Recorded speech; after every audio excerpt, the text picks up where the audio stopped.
Death Walks into a Bar by Nolan Nightingale. We do have Nolan Nightingale here with us. If Nolan, you would like to give us a brief introduction. Hi, everyone. I'm Nolan Nightingale. I am a recent graduate from Susquehanna University's Theater Studies and Creative Writing programs, and I'm a playwright. I write weird stuff. I hope you like this weird stuff. Thank you so much again for your submission and for being here. The characters for today's play are Death. You know, the one with the hood and all. I'll be playing Tim. I'm just the guy. The time takes place at the end. The place, an abandoned bar. It is dark. We can hear someone shuffling about, gulping, then slamming a glass on a counter. We see the flame from a lighter, then the red cherry from a cigarette. A door opens and then lights up. It's an abandoned bar. At the counter sits Tim, a shabby, drunken man smoking a cigarette. He's shielding his eyes from the light. In addition to the counter, there is a table with 2 chairs downstage. Near the door upstage stands Death with the hood and scythe. Death has just flipped a switch. Tim, who is facing away, hasn't noticed Death yet. Oh, hey man, Warner guy. We're closed, by the way. This whole place is closed. Once the rioting masses took to the streets, the whole place emptied out. Bartender wanted to get them safe, so she gives me the key, told me to close up. Everybody's just losing it. I think this whole thing's blown out of proportion. Tim turns around to address Death. I'm Tim, by the way. Nice to meet you.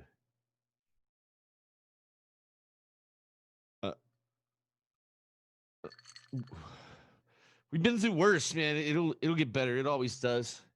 Tim registers what he just saw and slowly turns back around. It's you. And you're dressed up like that. Cartoons had it right. Man, who would have guessed? So do you talk or you just stand there all menacing? I can talk if you'd like. Well, I was expecting something lower and more masculine, not all soft and feminine. I prefer to comfort. So I'm dead, obviously. No, I'm dying. more accurate. Sounds of rioting are heard outside. Tim points towards the door. Is that what kills me? I'm not allowed to say. It could alter the results. Is there anything I can do? We could play a game. Well, like chess or something? Chess, if you like. Well, if I win, do I get to live? No. Just to No. pass time. Tim crosses down to the table and sits. There's nothing I can do. No, not really. Then I'll do what I want. You know, Tim digs into his pocket and pulls out a tiny square bottle of hand sanitizer. What are you doing? I always wanted to know what like 60% alcohol tasted like. What if that's what kills you?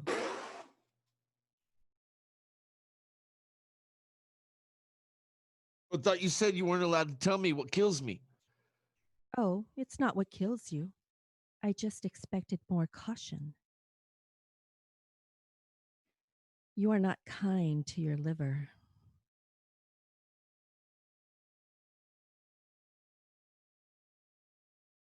So, what's under the hood? A face? But is it like a skull face or something? It is a human woman's face. Oh, that's nice. Why would it be a skull face? Well, everything else in your appearance matches the aesthetic. But skulls are creepy. The Nazis had skulls on their uniforms.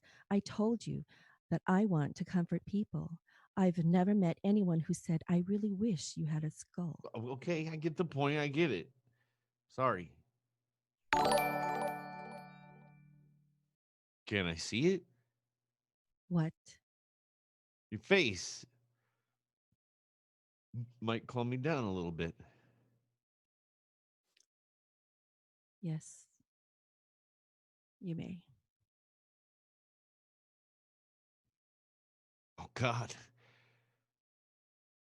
I thought I thought you said it would calm you down. No, it's just you look like somebody I know, an ex. Everyone looks like someone. Yeah, but you look like somebody I know is an ex. Sarah? Yeah, Sarah. I suppose I can see it. Different noses though, but same eyes. Same eyes, and I loved those eyes. The last time I saw them, it was June June 7th, 7th, 2012. 2012, Yeah, when she left you. yeah, that would have been when. What else do you know? Do you know why she left? She never explained herself to me. Does it matter? No, I suppose not. Tim gets up and walks back over to the counter. He reaches behind it and pulls a bottle out. He pours himself another glass. He looks at the glass, looks at the bottle, drinks from the bottle. Do you drink? No, You want to? I don't think I can. Granted, I've never tried. Well, here. Give it a go.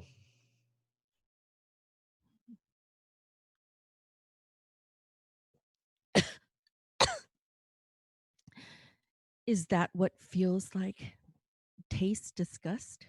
Yeah. Why do you drink this?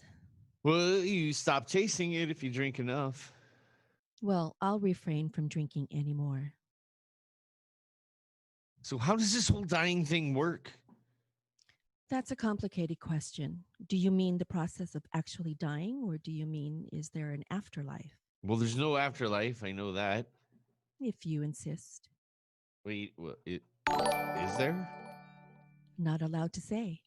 I can tell you about the process of dying, though. Well, lay it on me. Will my life flash before my eyes? A moment will. Well, what constitutes a moment? Anything from a second to an hour. It varies. That hardly seems fair. If any of this were fair, they wouldn't need me to bring people through it.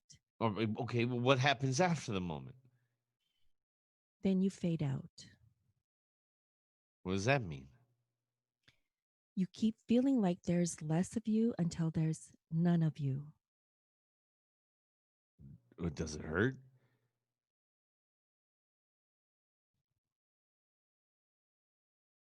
Does it hurt? In your case, it will. What's my case? It's close enough that it doesn't matter anymore. Your appendix is about to burst. All the rioting outside and the lack of the people in here to help you means that there's no way help can get here to save you. You're going to spend the next 24 hours in delirium from the pain, and then you're going to die. That's it? I can beat that. I can run and find help. Be my guest. Tim starts running for the door. He doubles over in pain right before he gets to it. I wouldn't have told you if you had time to change it. Yeah, but even with you telling me it's worse than I thought. I'm sorry, Tim. What will my moment be? We'll find out together. Yeah, but I don't want to die though. Please, please, you can find somebody else. It has to be you. No, this was preventable. Most are. Ah. Wait, okay, one more question. Is this really it? Is the whole world ending? I don't know. Everything's too uncertain. Death swings the scythe down. Blackout. Spotlights on Death and Tim on opposite sides of the stage. Tim seems weirdly peaceful now. Wait a second, I know this. This is the first date. where you met Sarah. Yeah, some friends had set us up. They thought we'd be perfect for each other. And you were, for a little while. We have 3 years to be exact. 2 years and 11 months to be even more exact. I You bought her brought her flowers. Yeah, and I took her dancing. Dancing. You took her dancing. Death takes the robe off to reveal a beautiful, shimmering dress. Death has now become Sarah. Are you Tim? I take it you're Sarah. So dancing, bold move. Most guys would be afraid to look stupid. Yeah, well, most guys can't dance like me. Cocky. I like that. Well, shall we? They both dance in place as if they are dancing with each other. You are not kidding. No, I am a very serious man. As they dance, they get closer to each other. Eventually, they swirl into each other, now actually dancing together. Hey, Sarah, Yes. I think we make a good dance team. Tim spins Death Sarah away. He is alone again, beaming. And that was when I knew I loved her. Tim's spotlight fades out slowly. Goodbye, Tim. End of play.